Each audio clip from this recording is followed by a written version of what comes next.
Right, still with me is Wayne McCurrie. Wayne, these numbers are very interesting. I mean, on one end we've got First Rand up over 2% and Exaro down 5%. And then the mining one's down seriously. But I mean, today was a tough day. I mean, today's I wouldn't like to say it's a turning point or a seminal day, but today either the market's going to stabilize because the economic news, in my view, as I said, is not as bad as what the market's making out to be. So today, I think it's a little bit of a. What have you been buying? I mean, market's down 3% yesterday. We're basically buying right across the board, right across the board. Nothing Sasol, in particular. Exaro. We've been buying bank Sasol, Exaro. We've been buying right across the board. We haven't focused anything in particular.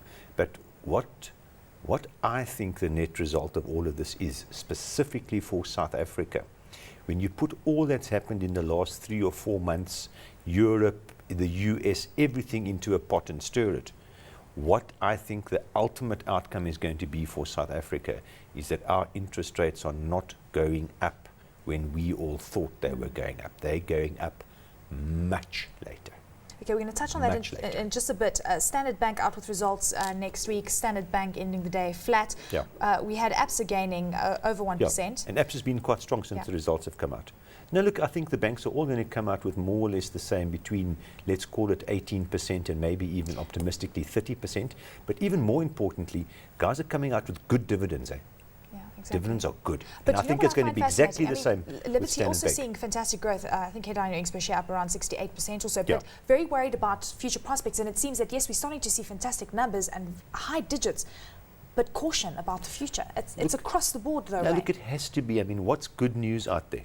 There's no good news. I'm not saying the news is disastrous, but there's no good news out there. So you can't come with a positive update. I mean, the South African economy is growing at 2-3%. Must be something good for you to be buying.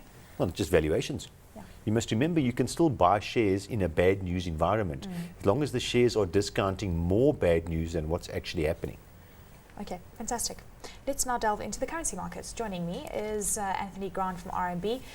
Thank you so much for joining us. Much appreciated. Wayne was alluding to the fact that interest rates are not going to be hiked anytime soon. I remember at the beginning of the year, we're saying the FRA market is pricing in, it's done and dusted by the end of this year, pushed out to early next year, and now pushed out to perhaps July next year. What exactly do you think? What are you gauging is going to happen going forward?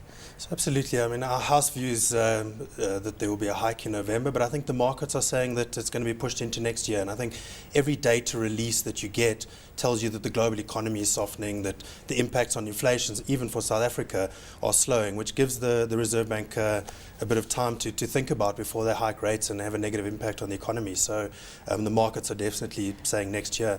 If the US, they're talking still about possible QE3, maybe not in the term of, in terms of bond buying, but certainly in terms of their language, they're talking about easier monetary conditions for a long time to come. So that also impacts how other markets will view rates. Okay, so what does that mean for the local currency? Because we weakened substantially at the beginning of the week. I remember we were talking about possibly 655.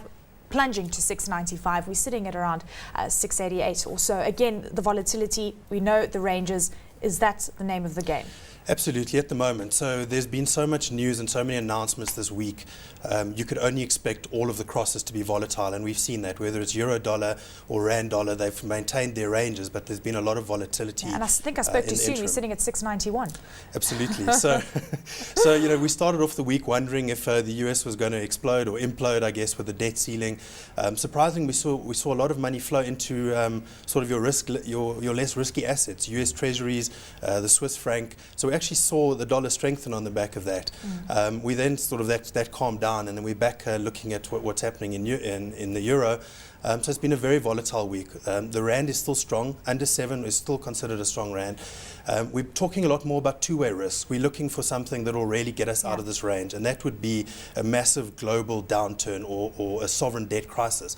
And at this stage, I think, as Wayne has alluded to, the US is not in a great state, but it's not at the stage where we think it's massively going to impact, and the Eurozone seems to be sorting out their sovereign crisis slowly. So interest rates pushed out, Wayne. Do you also agree that a much stronger local currency going forward? Well, certainly a stable currency where it is maybe even stronger. A stable currency? Yeah. I mean, look, understand two things clearly. First of all, I mean, when you watch this program night after night in the last couple of weeks, you'd swear there's a disaster happening out there, and to some extent there probably is a disaster happening out there in certain respects, European debt crisis, etc., etc., etc.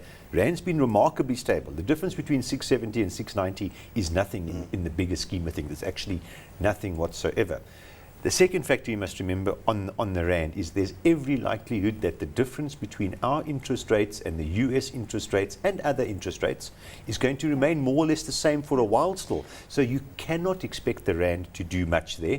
And also, the Rand would be significantly stronger. And I don't think people have really gotten onto this. The Rand would be significantly stronger if the Reserve Bank wasn't actively selling Rands in the market. I mean, they've been huge in the market selling Rands. Okay, yeah. Eleni, I think also just to confirm that range, we certainly see a lot of export interest when the Rand gets into the 690s, you know, above 695. So there's two-way, you know, on both sides of the Rand, there's something keeping it within the range. And only really a global crisis is probably going to, you know, take it out of that range. Okay. Just very quickly as well, looking at the overall crosses, do you think that the local currency has stands a big chance of breaching that key 7 Rand level in the next few days, given the fact that there's a lot of hype and negativity? I think I'd be a brave person to actually call it.